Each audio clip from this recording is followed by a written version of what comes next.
Jake Morrison was eating breakfast when his whole life changed. He sat in the huge dining hall of the Galactic War Academy, trying not to stare at the strange aliens around him. A group of Krillian warriors sat at the next table. They looked like giant bugs with hard shells covering their bodies. Their sharp claws clicked against their food trays as they ate. Jake still felt nervous around them even after 3 years at the Academy. The Academy was built on Vega Prime, a small moon that belonged to no one. It floated in space between 17 different alien worlds. For 3,000 years, the best soldiers from across the galaxy had come here to learn how to fight wars among the stars. Jake was one of only 50 humans at the school. Most of the other students thought humans were weak and stupid. Jake's personal communicator buzzed on his wrist. He looked down at the small screen and saw a message that made his heart beat faster. The message was short, but it changed everything. Selected for Terminus Wargames. Report to Simulator Base 7 immediately.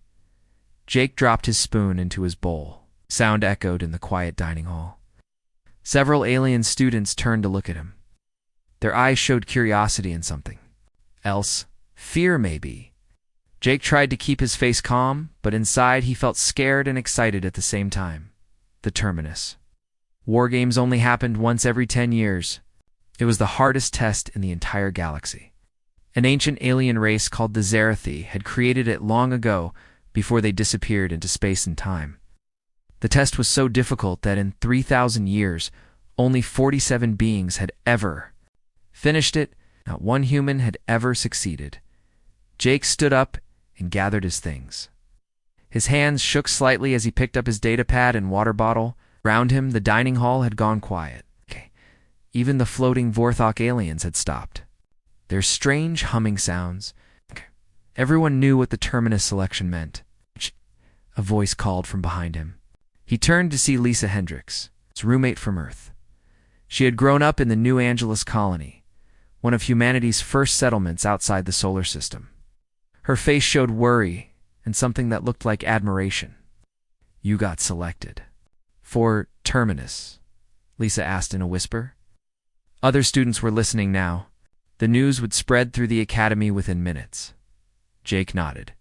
He could not trust his voice to stay steady if he spoke. Lisa's face went pale. She knew the stories just like everyone else did. She knew what had happened to the last human.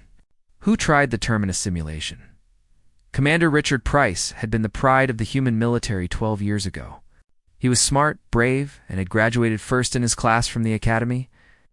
When he was selected for Terminus, everyone thought he might be the first human to succeed. But when he came out of the simulation pod, something was wrong with his mind. Price could not speak normally anymore. He just sat in his hospital bed and talked about impossible battles in space that bent in ways that hurt to think about. The doctor said his brain had been broken by whatever he saw in the simulation.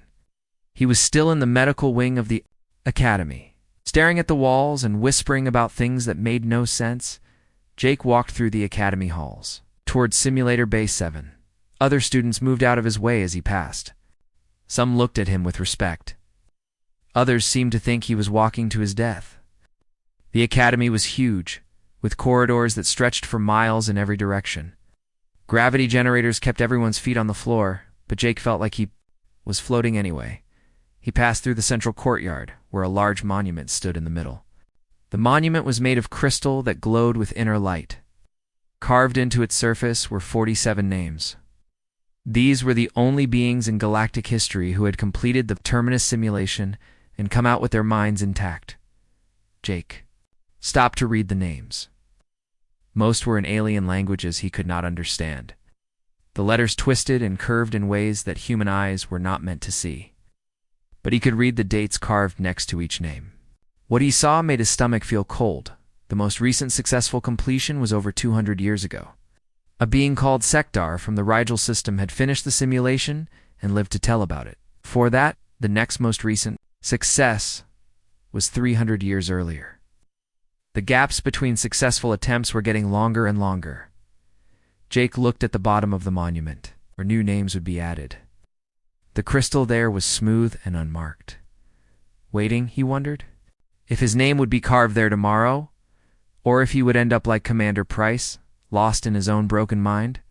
Second thoughts? Human? A voice asked behind him. Jake turned to see Kickstar, a Krillian warrior from his advanced tactics class. Hi. Kickstar was 8 feet tall, with armor-like skin and eyes that glowed red in the dim light. Most humans were afraid of the Krillians, but Jake had learned to work with them during training exercises. No second thoughts, Jake said, trying to sound more confident than he felt. Just reading the history. Kickstar's mandibles clicked together in what Jake had learned was the Krillian version of a laugh. History shows that your species is not equipped for the Terminus challenge. Perhaps you should withdraw before you damage that soft human brain of yours. Jake felt anger rise in his chest, but he pushed it down. Getting mad would not help him now. Maybe humans are different than you think, he said quietly. Different how? Kickstar asked. Different enough to survive what broke the mind of your strongest warrior? Different enough to succeed where beings far superior to humans have failed. Jake looked up at the towering alien. I guess we'll find out, he said. Kickstar stared at him for a long moment. Then the alien did something unexpected. He reached out with one clawed hand and touched Jake's shoulder gently. Perhaps, Kickstar said, in a softer voice, your species has surprises yet to reveal. Good fortune, Jake Morrison. Jake continued walking toward Simulator Bay. 7. The halls became quieter as he moved away from the student areas and into the research sections of the academy. Here the walls were covered with screens showing data from across the galaxy. Weapon tests, fleet movements, and battle reports streamed past in languages from dozens of worlds as he walked. Jake thought about why he had been selected. His grades were good, but not the best. His combat scores were above average, but nothing special. He was not the strongest human at the academy, or the smartest. So why had the academy's computers chosen him for this impossible test? Maybe that was the point. Maybe the Terminus simulation was not looking for the best soldiers or the smartest strategists. Maybe it was looking for something else, something that only certain minds possessed, something that had nothing to do with strength or intelligence.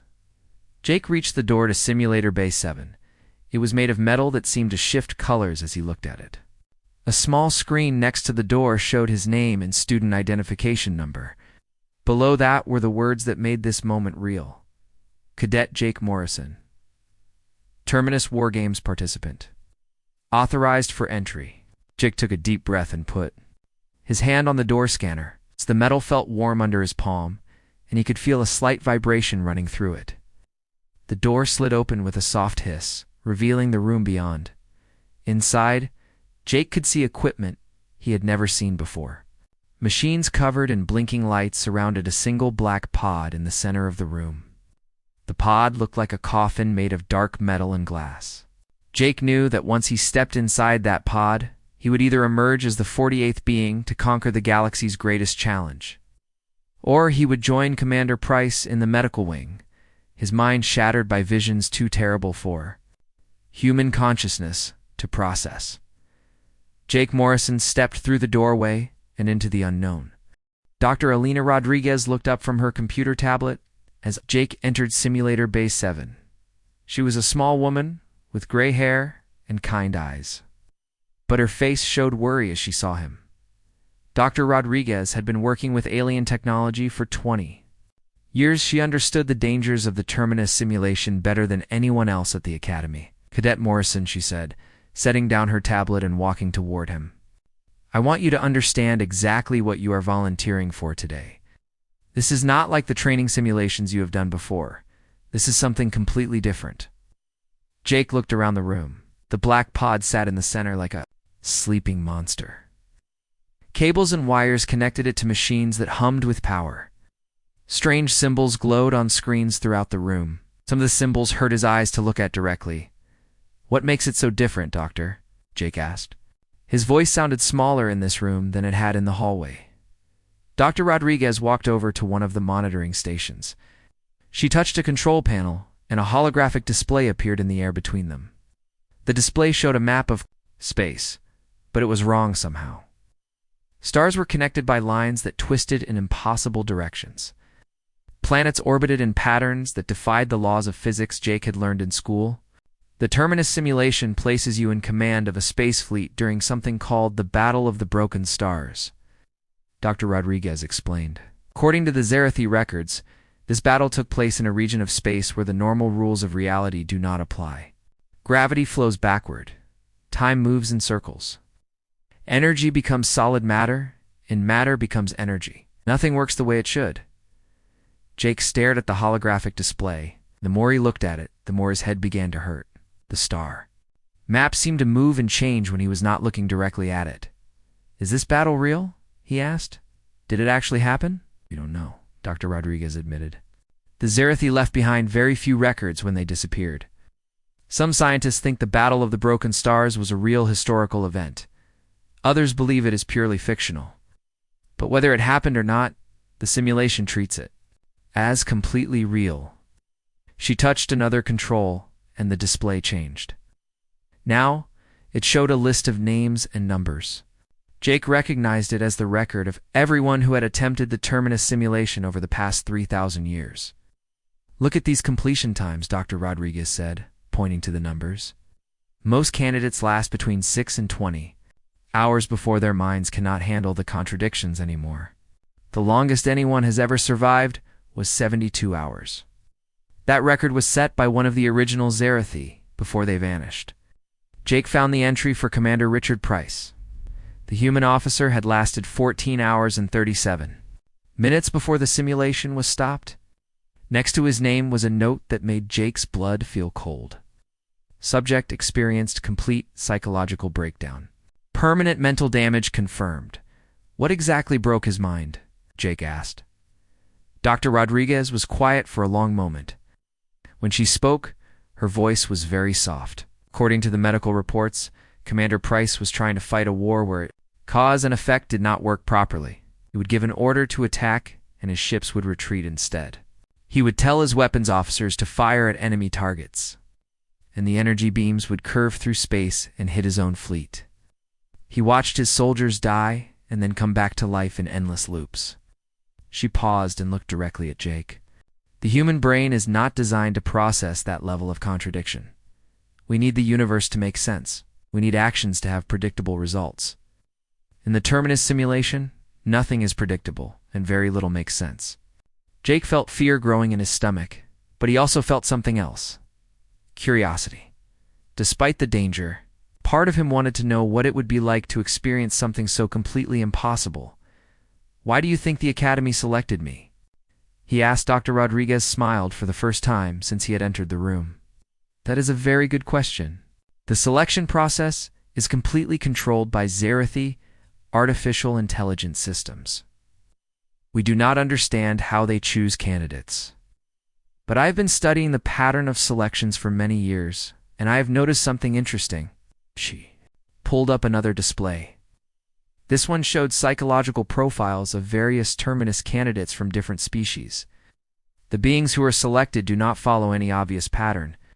They are not always the strongest or the smartest or the bravest, but they all share one trait that is difficult to measure. "What trait?" Jake asked. "Adaptability," Dr. Rodriguez said. "The ability to change their thinking when the situation changes. Most intelligent species develop very logical ways of understanding the universe. But logic becomes a weakness in the Terminus simulation. The candidates who last the longest are those who can abandon logic when logic fails them." Walked closer to the black pod. Up close, he could see that its surface was covered in tiny patterns that seemed to shift and move. The glass window at the top was dark, but he could sense something waiting inside. "How does the simulation work exactly?" he asked. "You will be connected to the Zerathi neural interface system," Dr. Rodriguez explained. "Your consciousness will be transferred into a virtual environment that feels completely real. You will have a body, a fleet of ships, and crew members to command. Everything you see and hear and feel will seem authentic." She walked over to the pod and placed her hand on its surface. "But remember, no matter how real it seems, you are still here in this room. The simulation cannot actually hurt your physical body. The only danger is to your mind." Jake nodded, but he was not sure he believed her. If the simulation could not really hurt him, then why was Commander Price still in the medical wing after 12 years? There is one more thing you should know, Dr. Rodriguez said. The simulation has no set ending point. It continues until you either achieve victory against impossible odds or until your mind breaks under the strain. Some candidates have tried to escape by deliberately failing, but the simulation does not allow that option. Once you begin, you must see it through to the end. Jake took a deep breath and looked around the room one more time. The alien machines hummed and clicked around him. Status lights blinked in colors that had no names in human language. Everything about this place felt wrong and dangerous. But Jake thought about the monument in the central courtyard. 47 names carved in crystal. 47 beings who had faced this same choice and succeeded. None of them had been human, but that did not mean it was impossible. "I'm ready," Jake said.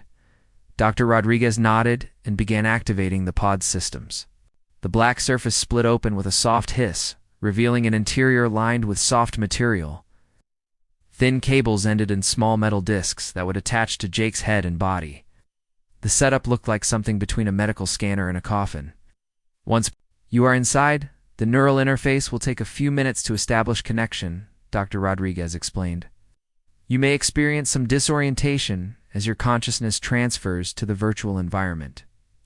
This is normal. Try to remain calm and let the process happen naturally." Jake climbed into the pod and lay down on the soft padding. Dr. Rodriguez began attaching the neural interface cables to his head and arms. Each connection felt like a small electric shock. The cables were warm against his skin and seemed to pulse with their own heartbeat.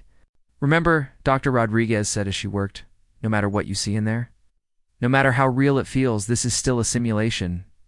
You are Jake Morrison. You are a human from Earth. You are lying in a pod in Simulator Bay 7 of the Galactic War Academy.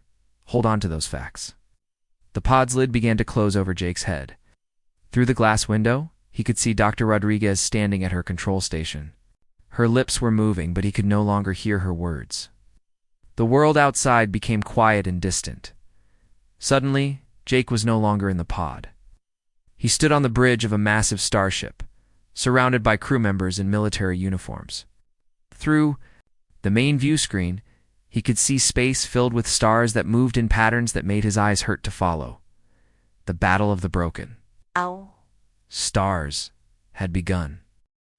Jake stood on the bridge of the starship U.S. Determination and tried to make sense of what he was seeing. The ship felt completely real under his feet. He could smell the recycled air and hear the quiet hum of the engines. When he touched the captain's chair, the metal was cold against his fingers. Everything seemed normal except for the view outside, through the main screen. Jake could see his fleet of 200 ships arranged in defensive formation. But the stars behind them were wrong. They moved in slow spirals and changed colors from red to blue to green. Some stars appeared to be flowing like liquid while others flickered in and out of existence. Jake had studied space navigation for 3 years, but nothing had prepared him for this. "Sir, we have incoming enemy contacts," called Lieutenant Brad Johnson from the weapons station. He was a young man with short brown hair and nervous eyes. Jake wondered if Brad was real or if the simulation had created him. Either way, the lieutenant looked just as confused as Jake felt. Jake walked to the tactical display in the center of the bridge. The holographic screen showed red dots, representing enemy ships approaching his fleet. The red dots were moving in impossible ways. Some appeared to be traveling backward while attacking forward. Others seemed to exist in multiple locations at the same time. "What kind of readings are we getting on those enemy ships?" Jake asked. "That's the problem, sir," Brad replied, checking his instruments. "The readings don't make sense. Some ships show as being made of solid energy. Others appear to be constructed from crystallized time. The computer keeps giving error messages because it cannot process the data." Commander Amy Chen approached Jake from the navigation station. She was a tall woman with black hair and intelligent eyes that showed deep worry. "Sir, we have another problem. Our own position readings are contradictory. According to the navigation computer, we are simultaneously in 3 different locations, and one of those locations is inside a star. Jake felt his head beginning to ache. This was exactly what Dr. Rodriguez had warned him about. The human mind needed things to make sense, but nothing in this simulation followed logical rules. He could understand why Commander Price had suffered a mental breakdown. Enemy ships are opening fire. Brad shouted from his station. Jake looked at the main screen and saw beams of energy streaking toward his fleet. But the energy beams were behaving strangely. Some curved through space in impossible spirals, others seemed to travel through dimensions. That did not exist. A few energy beams appeared to be firing backward through time. All ships raise shields and return fire, Jake ordered. The results of his command made no sense at all. When his ships raised their defensive shields, some of the enemy energy beams passed right through, as if the shields were not there. Other beams bounced off the shields and struck ships that were nowhere near the original target. A few beams seemed to be absorbed by the shields and then fired back at Jake's own fleet. "Sir, the EU's Columbia is reporting that they've been destroyed by their own weapons," Amy Chen said, reading from her communication screen. "But they're still transmitting and their crew is still alive." Jake stared at the tactical display. Columbia showed as both destroyed and undamaged at the same time. Its hull was listed as completely gone, but its weapons and engines were operating at full capacity. The ship's captain was sending damage reports about being blown apart while simultaneously requesting new orders for continued combat. "How is that possible?" Jake asked. "I don't know, sir," Amy replied. "But it gets worse. 3 of our destroyers are reporting that they're being attacked by wreckage from their own future destruction. They're taking damage from debris that won't exist until after they're destroyed." Jake felt panic rising in his chest. Every military principle he had learned at the academy was useless here. In normal space combat, when you gave an order, the result was predictable. Ships moved where you told them to move. Weapons fired where you aimed them. Shields protected what they were supposed to protect. But in this impossible battle, his orders seemed to have random effects. When he told ships to advance, some retreated instead. When he commanded his weapons to target enemy vessels, the shots sometimes hit empty space or struck his own fleet. When he ordered damaged ships to withdraw, they sometimes exploded and then immediately reappeared undamaged. "New contact on long-range sensors," Brad announced. Sir, it appears to be our own fleet from 17 minutes in the future. They're requesting orders, but their tactical data shows that we're all dead." Jake walked to the communication station and looked at the incoming transmission. On the screen was another version of himself, wearing the same uniform but with a face that showed exhaustion and despair. The other Jake was standing on what appeared to be the same bridge. But everything was on fire and the crew was floating in zero gravity. "This is Commander Morrison of the future U.S. determination," the other Jake said.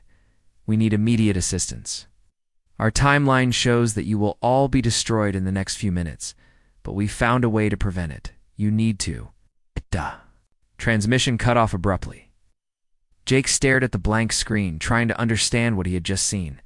Was that really his future self? Was he destined to fail, just like Commander Price?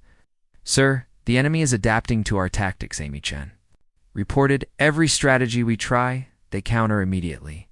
It's like they can see what we're going to do before we do it." Jake looked at the tactical display again. His fleet had lost 60 ships, but somehow the display still showed 200 vessels. The enemy fleet had grown from 50 ships to over 300, but some of the new ships appeared to be duplicates of vessels that had already been destroyed. The stress was becoming unbearable. Jake could feel his mind struggling to process contradictions that violated every law of physics and logic. He understood now why the simulation had broken. Commander Price. The human brain simply was not designed to function in a reality where cause and effect did not work properly. "Sir, we're receiving a transmission from Admiral Blake at the Academy," Amy Chen said. "She's ordering us to surrender and withdraw from the battle." Jake looked at the communication screen. Admiral Blake's face appeared, but she looked exactly as she had when Jake left the Academy 6 hours ago, and behind her, he could see Simulator Bay 7 and the monitoring equipment. "Cadet Morrison," Admiral Blake said, "you have lasted 6 hours in the simulation, which is respectable for a human. but your psychological readings show dangerous stress levels. You recommend immediate withdrawal from the exercise. Jake realized that this transmission was coming from the real world. The simulation was allowing him to communicate with people outside the virtual environment. But that meant Dr. Rodriguez and Admiral Blake were watching him struggle and fail. Jake said firmly, "I'm not withdrawing." Admiral Blake's expression showed surprise. "Cadet, you are approaching the same stress levels that caused Commander Price's breakdown. We cannot allow you to continue if there's a risk of permanent mental damage." Jake looked around the bridge at his crew. Amy Chen was watching him with respect and concern. Brad Johnson was still trying to make sense of his impossible sensor readings. The other crew members were doing their jobs despite being surrounded by chaos that defied understanding. "Admiral, with respect, I'm not Commander Price," Jake said. "Maybe humans can handle this differently than we think." He closed the communication channel before Admiral Blake could respond. On the tactical display, the enemy ships were preparing for another attack. Their crystalline hulls sparkled with energy that existed in colors Jake could not name. Jake made a decision that would either save his fleet or destroy his mind completely. Instead of trying to fight the impossible, he decided to embrace it. "All hands," Jake announced over the ship's communication system. "We're going to try something that has never been attempted before. We're going to stop trying to make sense of this battle and start making our own kind of sense." Jake had been fighting the impossible battle for 23 hours. His uniform was soaked with sweat and his hands shook from exhaustion. But something strange had happened during those long hours of combat. He had stopped trying to understand the battle and started accepting it instead. "Listen to me carefully," Jake said to his bridge crew. His voice was hoarse but determined. "We're going to do something that goes against everything we learned in military school. We're going to use chaos as our weapon." Commander Amy Chen looked at him with worried eyes. "Sir, what do you mean by chaos as a weapon?" Jake walked to the center of the bridge and looked at each crew member. "Every time we try to use normal tactics, the enemy adapts instantly. They can predict our logical moves because they exist in multiple timelines at once. But what if we stop being logical?" Lieutenant Brad Johnson turned from his weapons station. "Sir, that sounds like the opposite of military strategy." "Exactly," Jake replied. "Look at what happens when we follow standard procedures. We tell our ships to attack in formation, and they end up shooting each other. We order tactical retreats, and our ships advance into enemy fire. We use logical strategies, and we lose every single engagement." Jake pointed to the tactical display, where red enemy dots continued their impossible movement patterns. "These crystalline ships are designed to counter smart tactics. They study our patterns and adapt faster than we can change." "But what if we have no patterns at all?" Amy Chen studied the display with him. "You want us to fight randomly?" "Not randomly," Jake said. "Chaotically. There's a difference. Random actions still follow mathematical rules. But chaos means making decisions that don't follow any rules at all." Jake opened a communication channel to all ships in his fleet. "All vessels, this is Commander Morrison. I want you to forget everything you know about space combat. Stop trying to coordinate with other ships. Stop following formation patterns. Stop using logical targeting systems." Responses from his ship captains were immediate and confused. Captain Steve Parker of the cruiser US Atlantic spoke first. "Sir, are you ordering us to ignore our training?" "That's exactly what I'm ordering," Jake replied. "Every captain, every crew member, every individual person on every ship needs to start making decisions based on whatever feels right in the moment. Don't think about it. Don't analyze it. Just do what your instincts tell you to do." Captain Linda Davis of the destroyer US Pacific sounded worried. "Commander, this goes against every principle of fleet coordination. How can we work together if we're all acting independently?" Jake looked at the tactical display where his fleet was losing another engagement against the crystalline enemy ships. The enemy forces moved with perfect coordination, adapting to every logical strategy his fleet attempted. "To work together in the way we think," Jake said. "Maybe humans have a different kind of coordination that doesn't require planning or communication." He closed the fleet communication channel and turned to his bridge crew. I want everyone on this ship to do the same thing. Stop following procedures. Stop checking with me before making decisions. If you're the weapons officer and you feel like firing at empty space, do it. If you're the navigator and you want to fly through that asteroid field, do it. Trust your instincts instead of your training. Amy Chen looked uncertain. Sir, what if our instincts are wrong? Our logical training has been wrong for 23 hours, Jake replied. How much worse can instincts be? Jake watched as his crew began to implement his impossible orders. Brad Johnson at the weapons station stopped targeting enemy ships and started firing at random points in space. The navigator, Lieutenant Karen Miller, began plotting courses that made no tactical sense. Amy Chen started giving orders to different parts of the ship without coordinating with anyone else. The results were immediate and surprising. When Brad fired weapons at empty space, the energy beams created distortions in the fabric of space-time.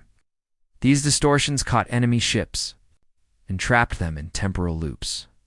When Karen plotted random courses through dangerous areas, the ship's movement created gravitational effects that pulled enemy vessels off course. Sir, this is impossible, Amy Chen said, staring at her instruments. But it's working. The enemy adaptation rate is dropping significantly. Out. Jake looked at the tactical display and saw something amazing. His fleet, which had been losing consistently for 23 hours, was beginning to gain ground against the crystalline enemy forces. Ships that moved without coordination were somehow working together in ways that made no logical sense. Use Atlantic was flying upside down and backward while firing its weapons in random directions. But its chaotic movement was creating interference patterns that disrupted enemy targeting systems. The U.S. Pacific was spinning in circles while launching missiles at its own fleet. But the missiles were somehow hitting enemy ships instead. How? Is this possible? Brad Johnson asked, watching his random weapons fire destroy enemy vessels. I think it's because we're human, Jake said, beginning to understand something important.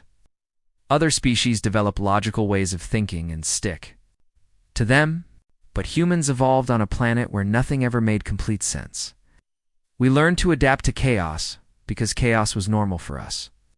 Jake thought about Earth and all the contradictions that humans dealt with every day, whether that changed without warning, emotions that didn't follow logic, societies that worked despite being full of disagreements.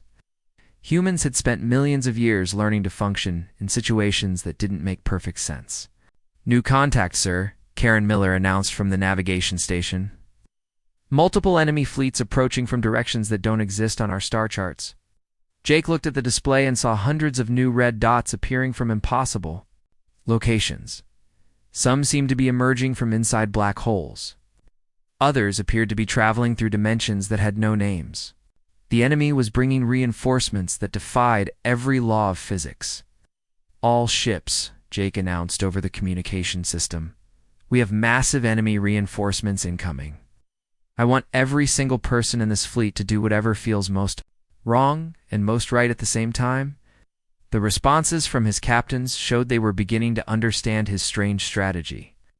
Captain Parker's voice came over the radio with excitement. Commander, my crew is painting targets on our own hull, and it's confusing the enemy targeting computers. They can't figure out which ship is which, Captain Davis added her report. Sir, we're flying directly into enemy fire with our shields down, and the energy beams are passing right through us, like we're ghosts. The enemy weapons seem designed to hit ships that are trying to avoid damage. Jake smiled for the first time in 23 hours.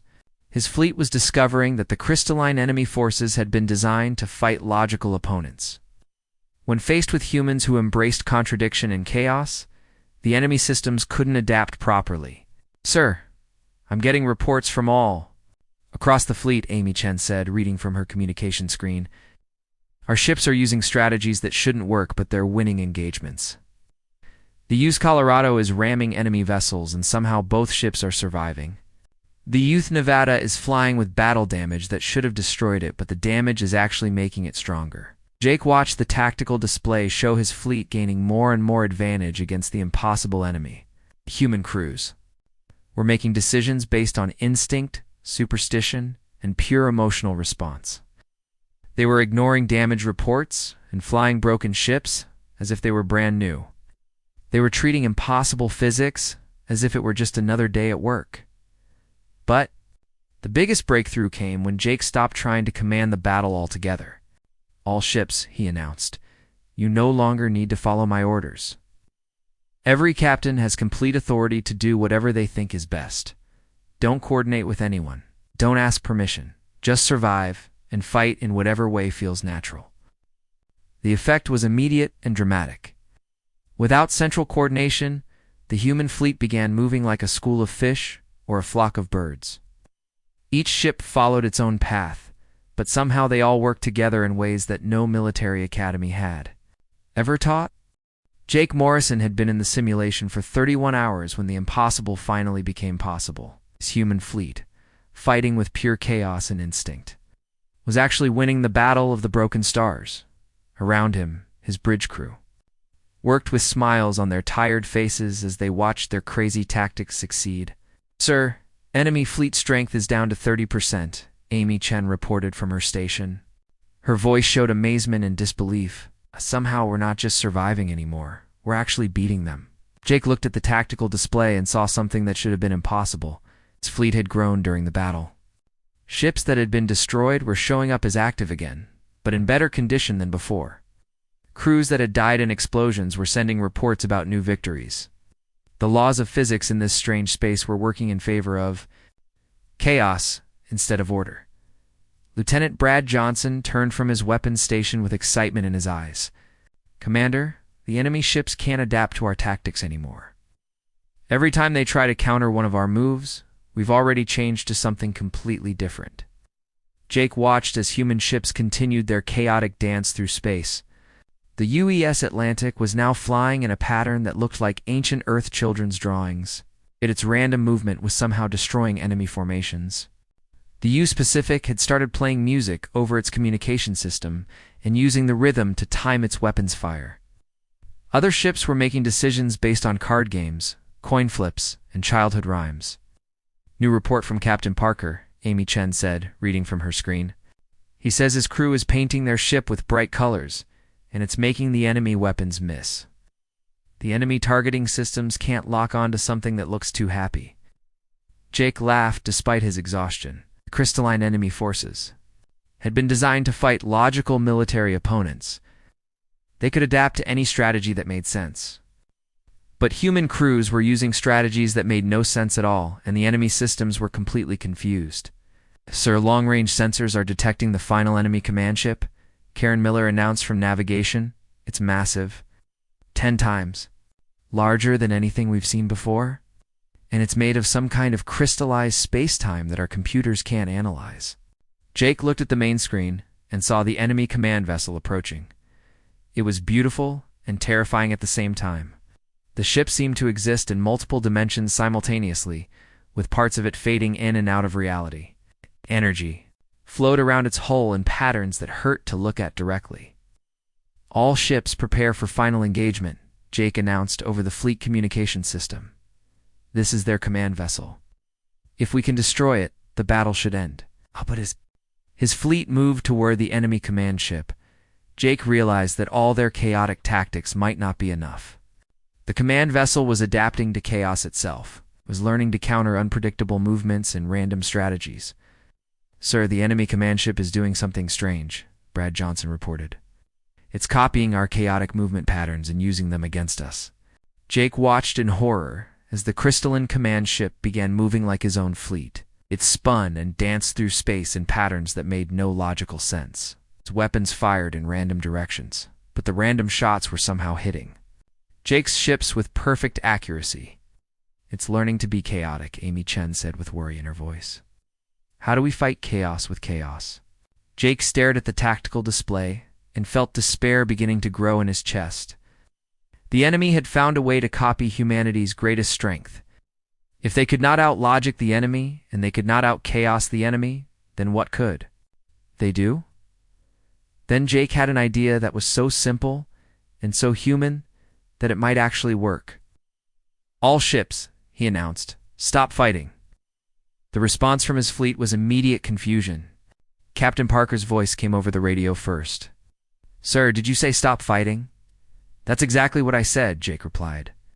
"I want every ship in the fleet to stop moving, stop shooting, and stop trying to win this battle." "Commander Amy," Chen said quietly. "What are you doing?" Jake smiled and felt a calmness that he had not experienced since the battle began. "I'm doing the most human thing possible.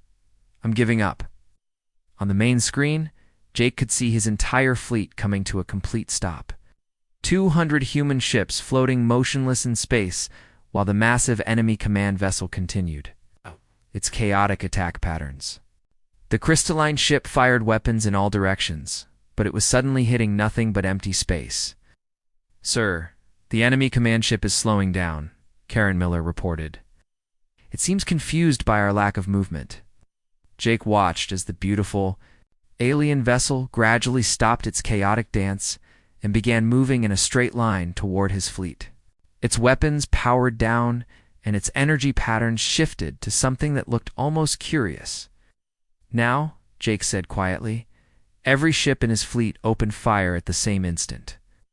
200 vessels unleashing their full weapons power at a single target that had stopped moving to investigate their surrender. The concentrated firepower struck the crystalline command ship and shattered it into millions of glittering fragments that sparkled like stars as they scattered through space. The moment the command ship was destroyed, every other enemy vessel in the battle simply vanished. The twisted space around them began to return to normal. Stars stopped moving in impossible patterns and resumed their proper positions. The laws of physics reasserted themselves, and Jake felt reality settling back into place around him. "Battle completed," Amy Chen announced with wonder in her voice. "All enemy forces eliminated. Total engagement time, 35 hours and 12 minutes. Jake felt the simulation beginning to fade around him. The bridge of the UES determination became transparent, and he could see the black pod in Simulator Bay 7 beyond it. His crew gave him final salutes as they disappeared back into the virtual reality from which they had come. Suddenly, Jake was lying in the pod again, surrounded by the humming machinery of the alien technology. The neural interface cables detached from his head with small electrical shocks. The pod's lid opened and he found himself staring up at the ceiling of the simulator. Dr. Elena Rodriguez was the first face he saw as he sat up slowly. Her expression showed amazement and something that looked like pride. Behind her stood Admiral Blake and a group of alien observers, including Kickstar, the Krillian warrior who had spoken to Jake at the monument. "Cadet Morrison," Admiral Blake said formally, "you have accomplished something unprecedented in galactic history. Not only did you complete the Terminus simulation, but you did it faster than any previous candidate. The Zerathi monitoring systems recorded strategies that have never been attempted in 3,000 years. Jake climbed out of the pod on unsteady legs.